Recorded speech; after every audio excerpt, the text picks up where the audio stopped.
Greetings and salutations. This is Life in Books and Everything. I'm Kevin DeYoung, and I'm reading a piece from World Opinions. My piece entitled Lessons from Mainline Decline. The PCUSA is literally dying. I grew up in the Mainline Church, and it won't be until I'm nearly 80 years old that I will have spent more of my life outside the Mainline Church than inside it.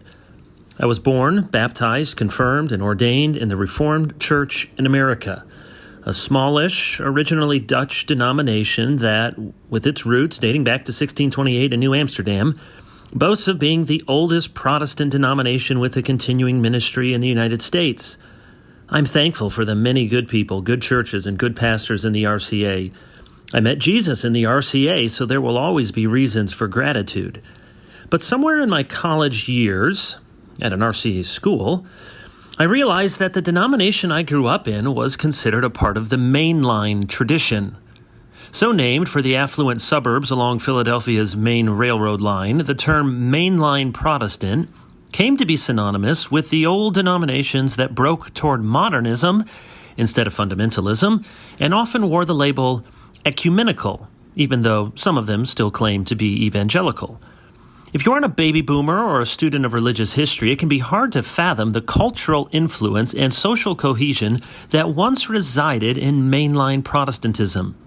At its height in 1965, mainline Protestant churches counted 31 million members out of a U.S. population of less than 200 million.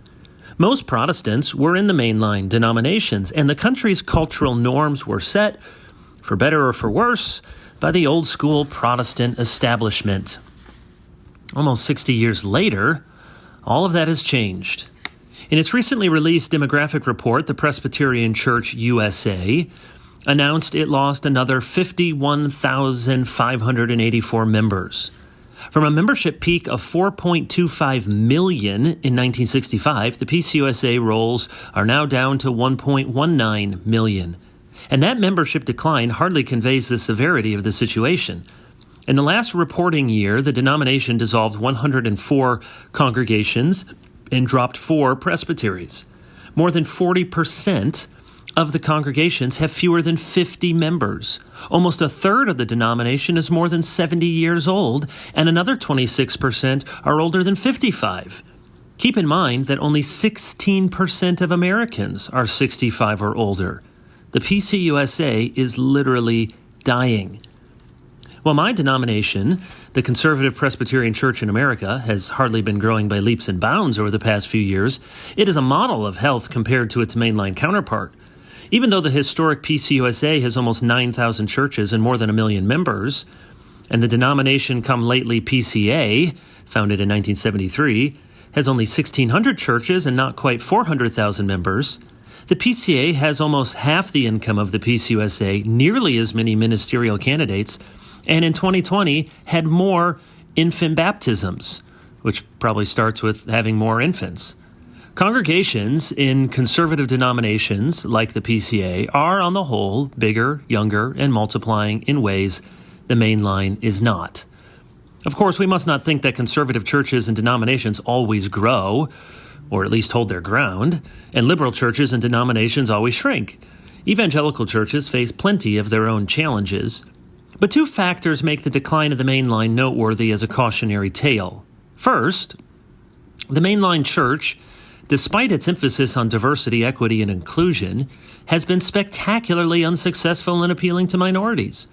The PCUSA has tried to do all the right progressive things on race for decades, like including the category Latinx in its report, and yet the denomination is more than 88% white, only 1.61% Hispanic, and only 4.39% Black, and that includes Africans. The gospel of diversity does not bring various peoples together nearly as well as the gospel of the cross. Second, theological liberalism is by definition supposed to be attuned to the times in which we live. As Gary Dorian puts it in The Making of American Liberal Theology, since the 18th century, liberal Christian thinkers have argued that religion should be modern and progressive and that the meaning of Christianity should be interpreted from the standpoint of modern knowledge and experience, end quote. In other words, if any ecclesiastical tradition should be relevant for people today, one would think it should be the Mainline. Here, for example, are the headlines that the Presbyterian Outlook had, at the time of this writing, listed on its current affairs page before its article about the PCUSA statistical report. Here are the headlines. Quote, "The climate crisis is increasingly a refugee crisis." Another one, "Finding diversity and equity in investing decisions." And a third, "We've got to move Earth Day to 12 months a year." Well, that's one way to, quote, reinterpret Christianity for modern people. It's just not a Christianity that's going to compel new people to give up their Sunday mornings. And that's the rub. Relevant Christianity doesn't stay relevant for long. Reinterpreted Christianity may appeal to the deconstructing, but it does not win the hearts and minds of the lost. We have no guarantee that faithful churches will thrive, but after almost 60 years of constant mainline decline, we have a pretty good idea of how churches die. Be sure to check out World Opinions for this article and others that I write about every other week, and many other good authors there at World Opinions. This was Lessons from Mainline Decline.